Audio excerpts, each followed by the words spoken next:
So welcome to the panel. This is Monetizing Content and Data. My name is Pete Rizzo, editor for CoinDesk. Thanks everybody for coming, and thanks for sticking out this afternoon. I guess to begin, I'm going to introduce the panelists here, and then I'm going to kind of talk a little bit about why monetizing content and data is something that's of interest to CoinDesk as a media outlet, and how that fits with our business model and strategy, and sort of how we're thinking about blockchain. So to my right, we have Ryan X. Charles, former cryptocurrency engineer at Reddit and the founder of Yours. Maybe you want to give a quick introduction to Yours? Sure. So Yours is like Medium with a paywall. You can create an article similar to Medium, so you can have embedded content, put videos, images in there, things of that sort. And the one thing that seems to be lacking on the internet is, why not just have like a paywall in there? Something where ordinary people on the internet can just sort of start monetizing their content in the simplest way. So the authors put in a paywall at a location and price of their choosing. Yeah, that's it. To his right, we have Josh Metnick, the CEO of Navier and the former CTO at the Chicago Sun-Times. So Josh actually did the first large-scale Bitcoin paywall test at the Sun-Times. Maybe you want to talk a little bit about that in your interest. Yeah. About the paywall? Mm-hmm. Yeah. Sure. So I sometimes I wanted to block down the entire site for a month. That was what I took to editorial, that you couldn't access the site for a month unless you went through a Bitcoin paywall. I got negotiated down to 24 hours, and they made me put a free tweet wall in there, and then an X in the upper right-hand box where you could skip the paywall entirely. So we had, I'll cut this short, we had 78,000 visitors come to this site in those 24 hours. We had about 715 voluntarily paid Bitcoin. This was early 2014. And very it was early there. Yeah, it was the highest converting paywall in the history of the Sun-Times. Why they didn't go forward with it is, it's a conversation for another time. Yeah. To my left here, we have Brandon Ike, CEO of web browser developer Brave Software, which is, I think, working on a similar issue, but more on the internet level or browser level. Yeah. So Brave's a browser that's 3 to 6 times faster on Android, we've measured lately, and 3 to 7 times faster on iOS, at least twice as fast on laptop, desktop, because we block trackers and ads. But our early adopters said, can we give back? So we put Bitcoin in so you can automatically privately micro-donate to your top sites. You can pin donations now. And we're doing a token launch to remonetize users and include them in the ad revenue if they opt into private ads. To his left, we have Lily Liu, the CFO at 21.co. Maybe you want to talk a little bit about 21 Lists and sort of the work you're doing there with attention monetization. Sure. So 21 is a paid inbox. You can go to the 21 site, claim a username, and that's a site that anyone can go to basically send you a paid message. And so what it's really good for is people who don't know you, instead of trying to mine your email somewhere off the internet, they can just pay to contact you, signal importance that way. And what we've done is we've sort of aggregated people into a wide variety of lists. So you can use those lists if you're doing something like sales, recruiting, basically any sort of business function, bringing you to prospect, qualify, and sort of try to build connections. So, yeah. All right, so going back to the thesis of this panel and why we wanted to put this together for consensus this year is, as someone who writes about blockchain technology all the time, as a company that thinks about blockchain technology all the time, we began to kind of look for areas where it might be of interest to CoinDesk. So, we have a partnership with Brave, where you can download the Brave browser right on our site and give micro donations for content. I've worked with Josh on some ideas for content monetization that way, and I think it's important to kind of vocalize the reason for that. And I think the easiest place to start is that when you get down to it, a media outlet is kind of a trusted third party. And it's a network of a bunch of people who each want to do different things. So for example, a writer may want to write about Bitcoin or blockchain, and that's why they might engage with CoinDesk. An advertiser might want to reach a reader, and that's why they might engage with CoinDesk. And then the reader might want to consume that content, and they might not want to engage with the advertiser at all, or they might want better content from that advertiser. So it's sort of an evolution of thought to think about media outlets as a trusted network, and content and attention delivery platforms on the internet as a form of trusted third party. So I guess sort of the common theme here is it seems we're talking about the economics of the internet and how that works. I guess I would kind of throw it over to you, Ryan. Sure. How are you changing? How are you looking at the economics of the internet? Is that where you see yours fitting in? Yeah, let me give a sort of a big picture view from my point of view here. So, the internet was commercialized in the 90s for a lot of reasons. So there was this famous within the space anyway. There's I think it's HTTP error code 402, payment required. The people that invented the web knew that this is want to be monetized somehow, and the obvious way to do this is just by making a payment. For various reasons, this wasn't really possible. I mean, it took a long time, even before PayPal existed. Long time meaning several years, something like 99 or thereabouts. So the internet ended up being monetized primarily through advertising, and then also a sort of a strong subscription component. We sort of hold the conviction that, well, no, micropayments actually are very useful. And the reason why micropayments weren't on the internet in the 90s or the 2000s was primarily for technical and legal reasons, both of which can be solved today. So our approach is there's this giant missing piece of the monetization puzzle, just micropayments, just making a small payment for a piece of content that really just wasn't possible until now, and so that's what we're exploring.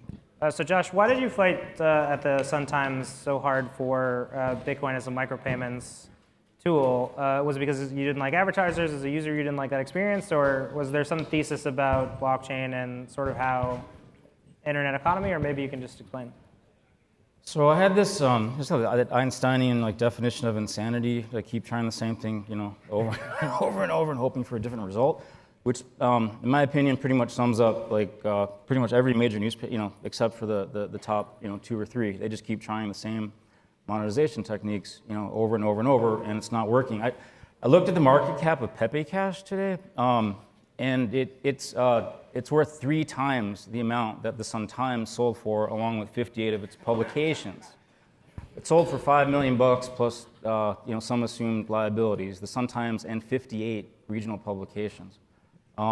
So, my kind of high-level thinking was what they're doing isn't working. It happened to intersect with just this disease, that we get, that I caught in June 2013, and I was spending 8-10 hours of my sometimes time learning about Bitcoin, and so I just thought it'd be an interesting monetization, tactic because everything else was failing. And specifically the advertising component that was failing? Or? Well, the revenue model. I mean, the revenue model as a whole. Subscriptions, advertising. Advertising. They're getting crushed by. It's pretty common knowledge. I mean, classified ads were the revenue and profit driver for newspapers for 80 or 90 years, and the combination of Craigslist, eBay, Facebook, Google. I mean, it's. Can I bring my prop that I? You brought a prop? I brought a prop. Sure. It's a print prop. This you have prop permission, I guess.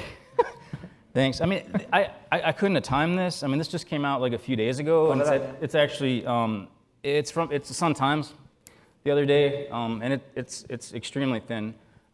It's a letter from the editor asking the readers if anybody wants to buy the paper.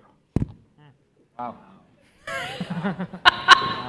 Right, and you're not willing to experiment with it. I mean, they were willing to experiment for 24 hours, and it worked, but they didn't want to go forward. So maybe Bitcoin wasn't the answer, but it was just trying something else. So I guess, Brendan, I'd be curious. So it seems like you've thought a lot about how money moves on the internet. It's not just a media problem per se, but we do have this bad way that value seems to move on the internet. Mm-hmm.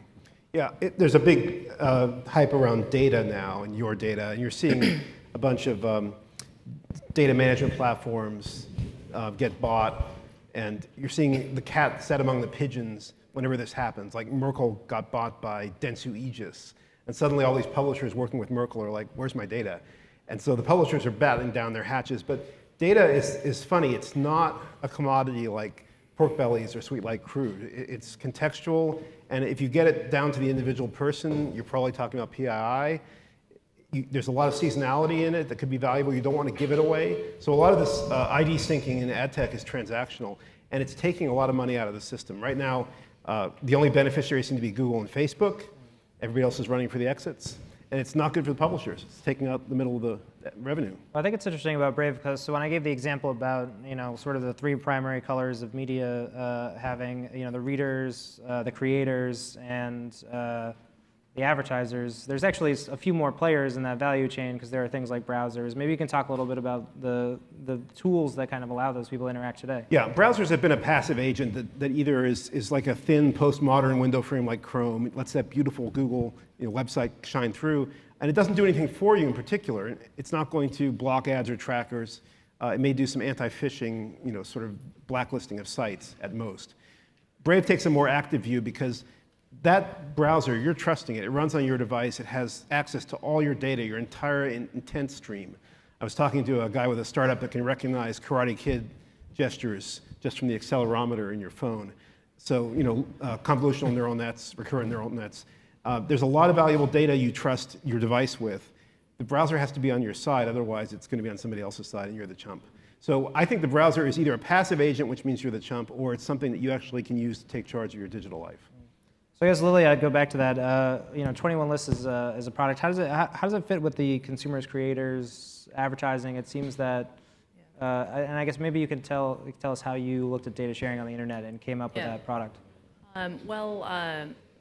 We resonate with a lot of the things that you're saying about yours and sort of the original inspiration, which is that the existing monetization tools we have for the internet have not sort of lived up to the original aspirations 20 years ago, for 2 errors and sort of payment required. And maybe one of those reasons is because we're sort of taking these payment rails of the physical world, which are all sort of based around buying physical goods over $1 in value, right? And so it's sort of $1 and above transactions, which are also fairly slow transactions between humans. And we've taken those payment rails and tried to map them onto the internet, when actually the core activity and the core sort of actor on the internet is basically a machine transmitting an API call, which has to happen really fast, and it's worth about a cent, right? And so what's happening right now is, I would argue that the internet is dramatically under-monetized because the major counterparty of the internet doesn't have credit cards, can't get past a paywall, and therefore can't participate in the internet. And that's something that digital currency can finally resolve. And so that's sort of the longer-term vision that we see.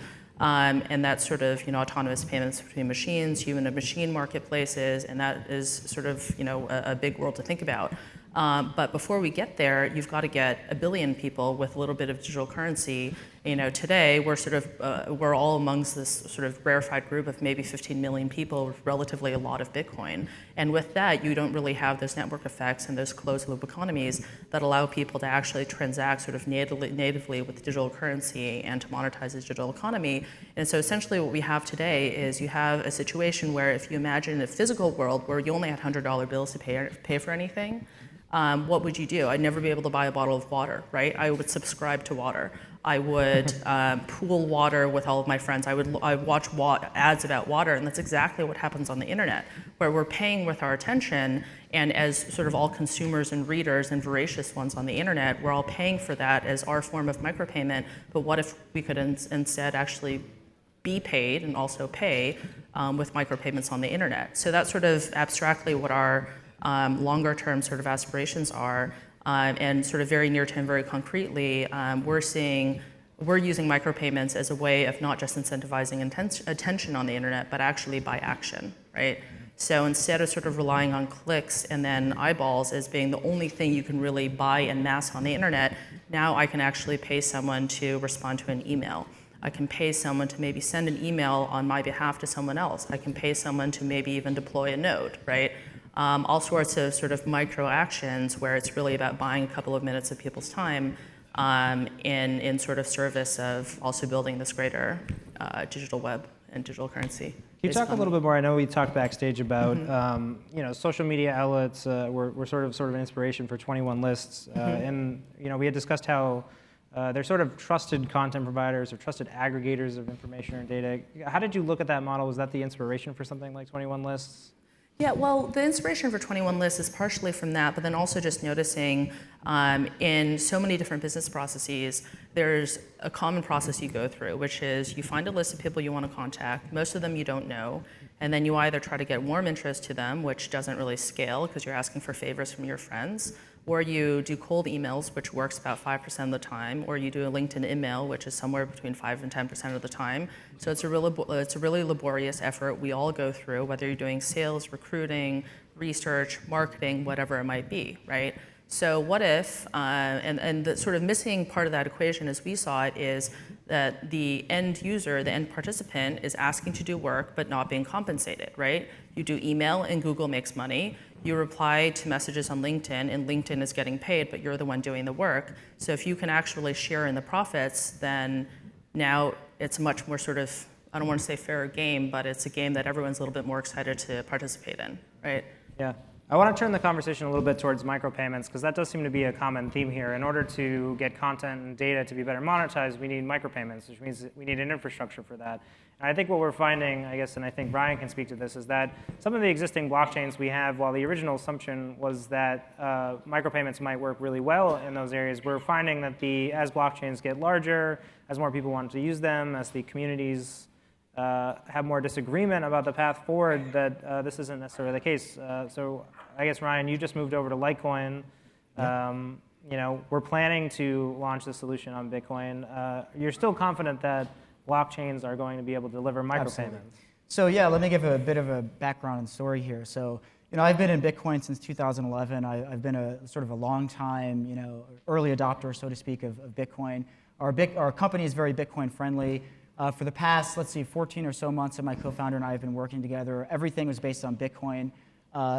What we ended up doing about a little over a year ago, shortly after we started the company, we realized that on-chain Bitcoin transactions were too expensive and we needed something off-chain.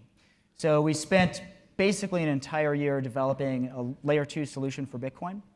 We have the only currently working routed micropayment system on Bitcoin. It's similar to the Lightning Network for the more sophisticated people in the audience. It works today on Bitcoin. We're not dependent on segregated witness. We should be famous. We're not as famous as I think we deserve, but we do actually have this working on Bitcoin today. The problem, however, is that even with an L2 system on Bitcoin, even with genuine micropayments when you're in the system, you still have to onboard and offboard to and from the system. So just getting a user onto the system costs 2, maybe 3 Bitcoin transactions, depending on how you run the numbers. Bitcoin transactions today, I haven't even checked it today, but they increase daily, are like at least $1.50 per transaction. We've run the numbers for our system. If we use Bitcoin today, it would cost about $5 to onboard a user. That's extremely expensive when we're talking, that's just the fees on Bitcoin. It doesn't include any of the other expenses of our business.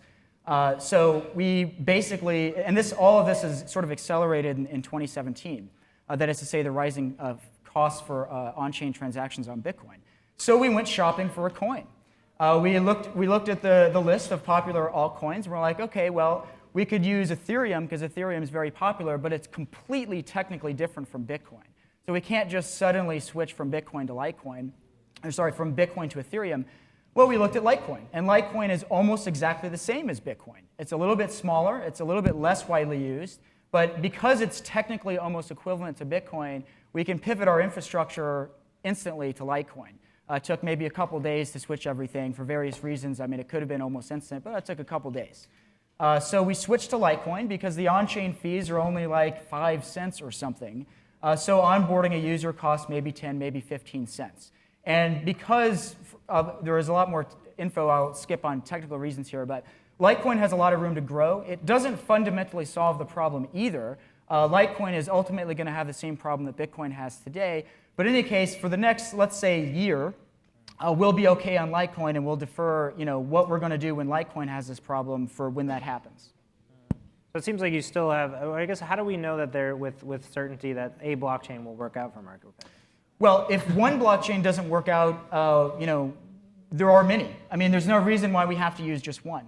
So cryptocurrency, sort of as a general field, allows for micropayments. I mean, all we'd have to do is, imagine one of them doesn't work for us. What we do is we take Litecoin, we fork Litecoin, we're already using it. All of our users keep their money. We just increase the block size 100-fold. Now we get cheap transactions. Maybe it turns off some of the Litecoin users, but it doesn't matter because our users are happy.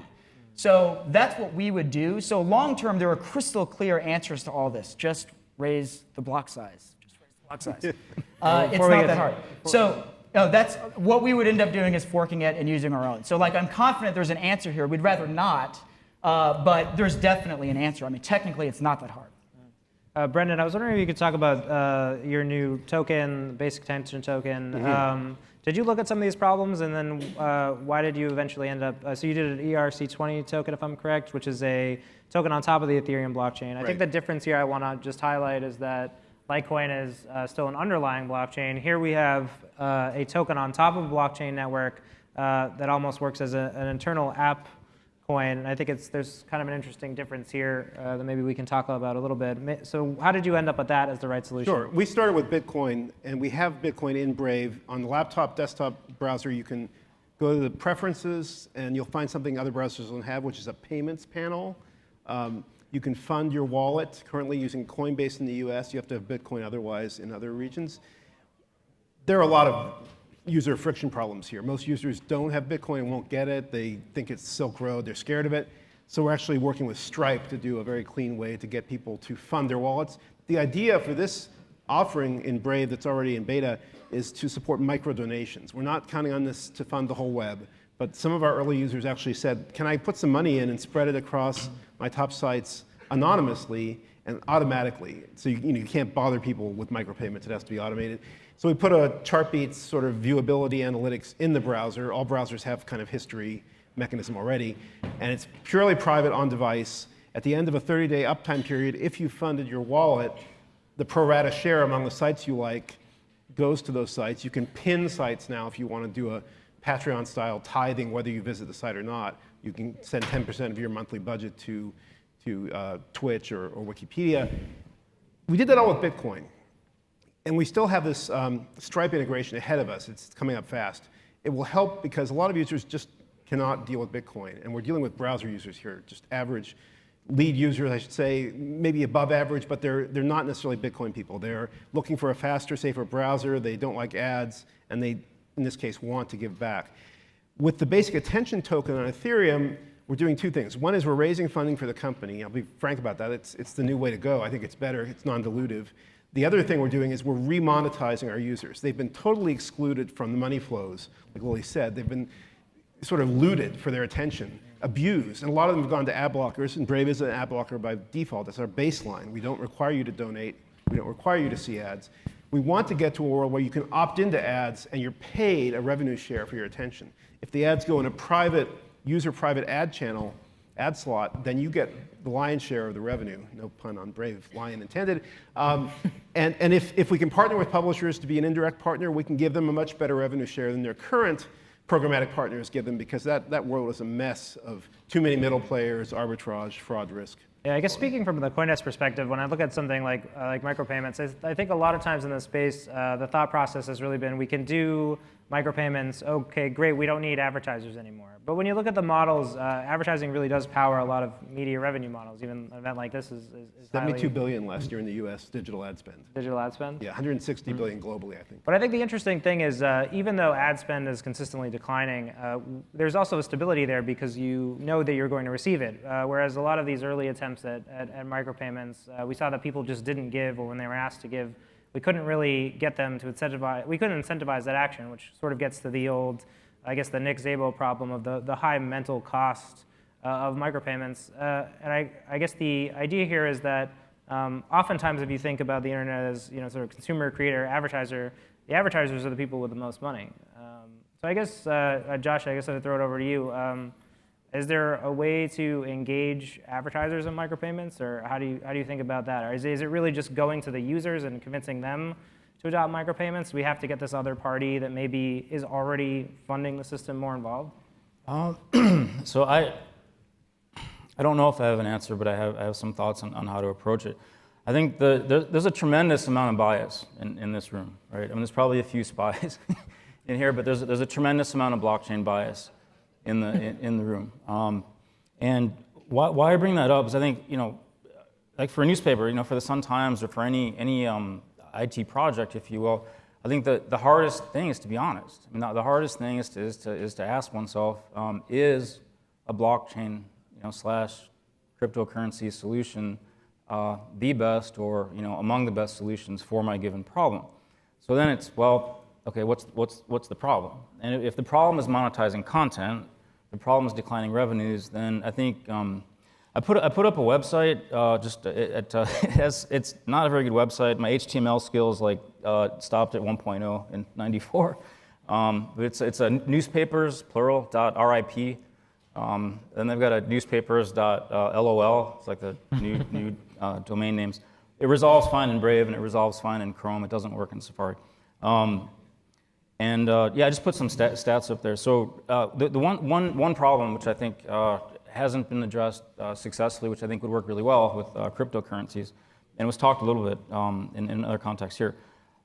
We take a very U.S.-centric view of our content. So Price Waterhouse did a kind of a cross-border content study that I posted on that site, and in many countries, India, Russia, Argentina, pretty much every country, every large country except the U.S., the U.K., and France, they are more interested in news outside of their country than the news inside of their country. So for that, something like a cryptocurrency solution, provided it's somewhat ubiquitous or in the hands of enough people, it's very elegant because the payment mechanisms are so across the world. They're just so heterogeneous. So for that particular problem, I thought that the Sun Times has had 125 years worth of content and photographs and all sorts of stuff that could be valuable to the 6.7 billion people, or the 7 billion people that don't live in Chicago. In that instance, I think cryptocurrencies work great. So I think in order to define, you just have to get really kind of specific on what problem you're trying to solve, and then be honest about, is this? And I think in many cases it is, and in many cases it's not the best solution. So I guess, Lily, what about getting over that hurdle? So you're trying to incentivize people to do tasks and to engage in micropayments. Are you finding more or less success with new users in certain parts of the world? I guess as Josh was sort of alluding to there, is the pain, so I guess is the usability easier to overcome when you have more to gain? And are there a certain select group of users maybe that we don't interact with every day who can get over this threshold with micropayments? Yeah, absolutely. So we're focused mostly on the sort of skilled world right now, because that's the world that we're starting in. And we've only been at this product for a few months, so it's sort of where we are in the life of this product right now. But we already have a lot of interest from maybe sort of lower skilled and certainly the developing world, right? Really the way we're thinking about it is with micropayments, if you can pay anyone, you can potentially hire anyone. And that becomes a pretty powerful idea. Maybe that's something that's less relevant for us in this room because we're pretty skilled and we maybe value our time more than money. But that's not something that's really true for the majority of people in the world, right? So if we can enable anyone to sell a couple of minutes of their time, which is essentially what an email is, someone's asking for a minute or two of your time and your attention, and if you can enable people in sort of, across the world to sell a minute or two of their time doing a task, which could be as simple as image labeling or sort of training machine learning algorithms, then I think what we can eventually create is actually a little bit more of a liquid labor market, and that's something that kind of excites me. So I think that it depends on the use case. For the world that we're in right now, it's more about business contacts and business-related use cases. But I think that as we sort of grow into the adjacent and then beyond that sort of skill sets, then it's not really going to be about that necessarily. It's really going to be about potentially just putting food on the table, right? But 21 is still working heavily with Bitcoin. And as you see people looking at other models, we have here alternative blockchains. We have alternative blockchains with tokens on top of it. I guess, how do you look at that? Why are you still basing your services on Bitcoin? Yeah. We're pretty open-minded. We're basing it on Bitcoin right now because Bitcoin is still, no pun intended, but really kind of the gold standard, right? And I think that we'll see what happens. It could evolve very quickly outside of that. And we're certainly not adverse to supporting other coins. It depends on sort of what our user base is interested in and what our future user base is interested in. And we'll see how that goes. I think another thing that we talked about is that oftentimes when you're talking about changing the way the internet works, it works really well for the end user. I think a lot of the products we use we're familiar with for years. We're trained to go to a website, expect content for free. I guess is just because we can participate in and earn from that, is it enough to disrupt our experience? And I guess, how have you thought about that, Ryan, in the design of yours? Because I imagine you're dealing with a lot of people who are familiar with things like Reddit, things like social media networks that invest millions in a user experience that makes it comfortable. Well, first of all, I think it does work all right, but I think that there are problems that are not obvious unless you sort of think it through. So first of all, ads, I think from a consumer point of view, are actually a problem. So I'm not sure I would say that it's working that great. I mean, probably many people, in fact, why don't we just raise hands? How many people in this room use an ad blocker? Probably almost everyone, because we're more sophisticated. There are hundreds of millions of people that use an ad blocker. Of course, there's a browser with a built-in one. I think that what consumers are saying is ads are really annoying. I'm done with this. I'm done with it because I hate looking at them. I'm done with it because they violate my privacy and so on. There are a lot of reasons why ads aren't that good, and this is kind of like it's not obvious, again, unless you think about it, and most people don't notice it because most people don't even realize how irritated they are by looking at these ads. But I actually think it's not as good as it could be for that reason, number one. And number two is I actually think that the curation is nowhere near as good as it could be. I think getting the right content to the right people does not work very well. If Reddit is the best example of curating content, I think we have a long way to go. I think Reddit does a better job than previous systems have done. But I think we're not doing a very good job really nailing getting the excellent high-quality content to the right people. So all of these problems are not obvious unless you think it through and you start working on this stuff. And we'll talk with people who say things like, well, I don't like paywalls because I would never pay for the stuff I see on Reddit. And to me, that's like, well, you know what you're really saying here, because you pay for stuff all the time. You pay for things in the real world that are worth paying for. So what you're saying is the quality of the content you're seeing on Reddit is so bad that it's not even worth paying for. So why are you even spending your time looking at this content? So that's our thesis here, that it really isn't obvious how bad the situation is, but it's worse than you would think. And I don't mean to diss the internet, because it's greater than it was before, but there's a huge 10x, 100x multiple here that could happen if we solve these problems well. I guess the counter argument to that would be I don't find ads to be too invasive as a reader. At the end of the day, they're delivering content to me, and I don't have to do anything. So I guess maybe Brendan, I would talk to you about how do you get people to realize a problem that they maybe don't know they have. So how did we get 3 to 6 speed up on Android, 3 to 7x speed up on iOS? We blocked not just ads, which are visible and sometimes annoying, but the tracking scripts, the programmatic waterfall, all the calls out that happen to get those ads. Those raid your privacy. They run the radio, which is the number 1 or 2 battery consumer on your mobile device after the screen usually, and they cost you data plan. Rob Leather, using a New York Times study, he's at Facebook now, estimated it's half your data plan if you're tiered. So $23 a month, you're paying for the internet. It's not free. You're paying for the data cost of the tracking scripts as well as the ads that you're loading. If you block those in Brave, you're 3 to 6 times faster on mobile, 2x or more on desktop. That is a better experience. People notice that, and they appreciate it. It's true, when the frog is being boiled slowly over the years, frog doesn't know the frog's about to die.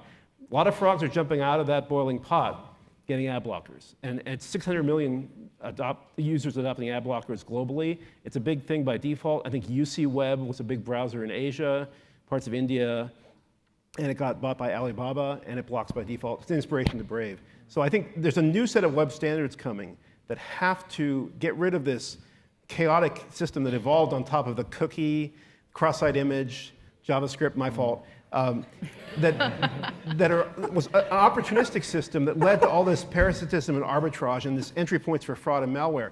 If we have a better system of discourse with web standards and blockchain-based cryptocurrencies, I think everyone will be better off. And you don't need to change the world all at once. You just need a few new products to move markets.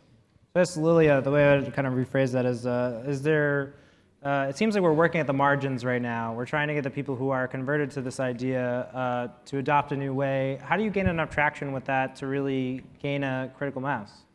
I think you have to make it worthwhile for people. And so, obviously I think that maybe we have a way of doing that where you're potentially getting paid to do something, and so now incentives are aligned, right? Up until now, it has been that we're all sort of the eyeballs that people are trying to grab and track and try to retarget and all those sorts of things. And if you kind of share in the profits of your attention and sort of the value of that, which is incredibly valuable, was it how many billions of dollars of digital advertising out there. So obviously it's all valuable. And if you can incentivize those people and have them sort of participate in the profits and the gains, then I don't know that it's going to entirely replace the existing model, but it can certainly increment it and actually deliver more value, right? Because I would even argue right now, because all you can buy is eyeballs and clicks, what you're buying, what you're paying for on Google with a click is really what you want as a qualified lead. You don't just want a click, but there's no way to tell whether this is a qualified lead click or just someone who's browsing on the internet and sort of hanging out, right? But if there are ways that you can incentivize greater engagement with the people that you're sort of passing by on the internet, then there's potentially a way that you can actually get that person to qualify themselves through the form of a task and actually deliver a much higher value sort of interaction. So I would even argue for existing sort of advertising structures out there, it could still be incremental to that. Yeah. So I guess I'd kind of round it off. I'd go back to CoinDesk as the example. We have to use ads to monetize right now. We can try different new things, but at the end of the day, advertisers still want to reach our readers through our platform. How should we look as a trusted aggregator of information, again, who wants to unite people around a experience of trust, curating and aggregating things that people want, in this case, information about blockchain. How should we look in this blockchain age? Do these trusted aggregators exist? Yeah. Okay. Well, sure. I mean, absolutely. I mean, trusted aggregators, curators. I mean, for our product, we look at many different roles. Like, it's not just about creating and consuming content. This is the simplest way of looking at it. But there are a lot of other things you can do. So we look at, for instance, what we call curators. These are people that identify good content and deliver it to the right people. You're curating content, like a curator in a museum or something like that. You can also look at people that moderate content. These are people that are presented with a list of content, and they see something negative or inappropriate or illegal or something of the sort, and so they delete or they remove or they block or they hide content. So, with respect to CoinDesk, I mean, I would think you guys are doing a number of different things, right? I mean, you're creating original content, you're curating content, you have comments, so you're probably also moderating content. Sure. You're doing a bunch of different valuable things on your platform. So I would just say with respect to the ads, I mean, there's nothing, I don't think there's anything intrinsically wrong with ads, but I'm sure as this whole space evolves, as the technology gets more mature, you will explore with and you will supplement with alternative sort of revenue streams and mechanisms that are appropriate for CoinDesk. So yes, Josh, what does the ideal trusted aggregator or media outlet, the Sun-Times, CoinDesk, what is it going to look like at the end of this vision? Oh, which vision? The idea that here we have a new way to bring parties together in the curation of information on the web. Well, I mean, I think as Brendan was saying, I mean, I think that the more friction that you can reduce from the system, I think the user experience can improve significantly. When you've got 30 to 60% of the data coming into the browser, going out of the browser, being ad network related stuff, there's a lot of room for improvement.